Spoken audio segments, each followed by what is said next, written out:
Na mwanafamilia wa Mapleo TV kuangazia zile habari mbalimbali ambazo zimejiri, nasi tumekuwa tukiziweka hapa kila siku. Tunaenda kuchambua muonekano, lakini pia mandhari pamoja na ukubwa wa uwanja ambao unatarajiwa kuanza kujengwa siku ya kesho wa klabu ya soka ya Yanga, ambapo leo hii tulipata nafasi ya kuona zile pictures na videos ambazo zinaonesha muonekano wa uwanja huu namna ambavyo utakavyokuja kuwa. Kabla ya kuendelea, ni kuombe mwanafamilia wa Mapro TV kubonyeza neno subscribe ambalo liko chini ya video hii, kisha bonyeza alama ya kengele ili usipitwe na taarifa punde tunavyoupload video zetu kupitia channel yako hii pendwa ya Mapro TV.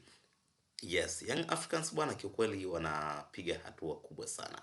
Ni hatua ambayo inakwenda kufungua ukurasa mpya wa soka la Kitanzania, lakini pia unakwenda kuonesha ukanda wa Afrika Mashariki na Kati nini maana ya klabu kubwa. Tumekuwa mara kadhaa tukisema tu Simba na Yanga ni klabu kubwa, ni klabu ambazo zina miaka mingi katika career ya soka, lakini ukubwa wa klabu pia unategemeana na uwekezaji ambao wamewekeza, uwekezaji katika miundombinu ya clubs, lakini pia uwekezaji katika upande wa usajili. Sasa kwa upande wa usajili, Simba na Yanga si haba, zimekuwa ni clubs ambazo zinatumia fedha nyingi kuweza kupata professional players, na tumeona advancement ya clubs hizi katika michuano mbalimbali ya kimataifa. Lakini mdororo ulikuwa katika upande wa uwekezaji wa miundombinu. Tumeona tu wamekuwa na uwekezaji katika upande wa majengo yao ambayo wanatumia kama office, lakini upande wa viwanja, Simba na Yanga zilikuwa ni clubs ambazo kiukweli zinatia aibu, kwa sababu ni club kubwa lakini hazina uwekezaji wa viwanja. Sasa good news ni kwamba leo hii tumeona videos za muonekano wa uwanja wa Yanga, na uwanja huu unaenda kuanza kujengwa siku ya kesho. Leo hii kulikuwa na zoezi la utiaji wa saini mkataba wa ujenzi huo, lakini kuna vitu kadhaa ambavyo nimekuja kukuelezea hapa nilivyovipenda na nimeona kabisa yes, hiki kinatakiwa kiigwe. Moja kati ya kitu ambacho nimekipenda ni kwamba uwanja huo umekuwa na makubaliano ya 50% za umiliki, kwa maana mwekezaji ambaye ni kampuni ya GSM wanamiliki uwanja huo kwa 50%, lakini 50% zilizobaki zinamilikiwa na wanachama ambao pia ndiye wenye klabu hiyo.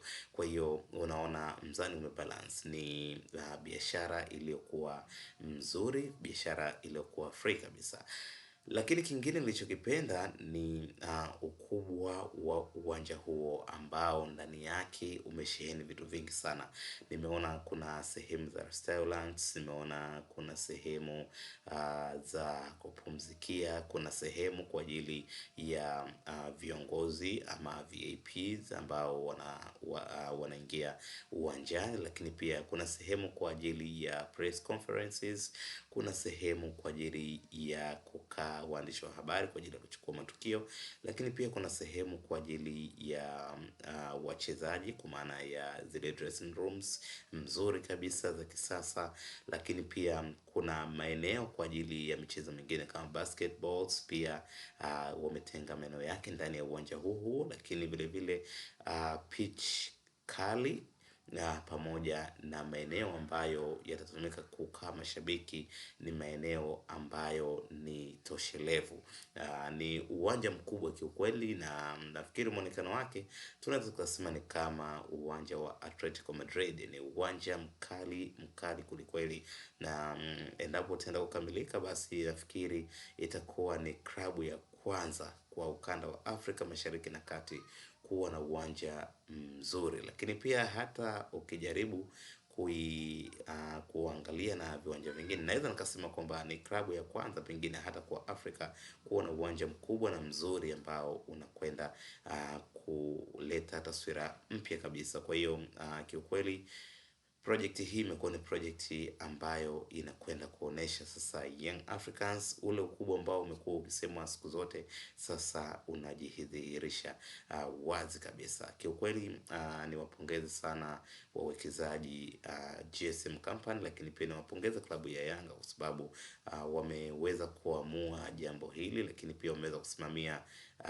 kuangalia club kama club inapata faida gani, lakini pia hatuwezi kumsahau mwekezaji ambaye anawekeza. Lakini katika upande mwingine pia tunaona 50% ni kitu kizuri sana, kwa sababu Young Africans inatoa sehemu ya ardhi ambayo ndiye kama mtaji wao kwa ujenzi huo wa uwanja, lakini upande wa GSM Company wao wanatoa pesa kwa ajili ya kuwezesha ujenzi huo. Kwa hiyo kugawana 50 kwa 50 katika mkataba huo nafikiri ni jambo zuri sana.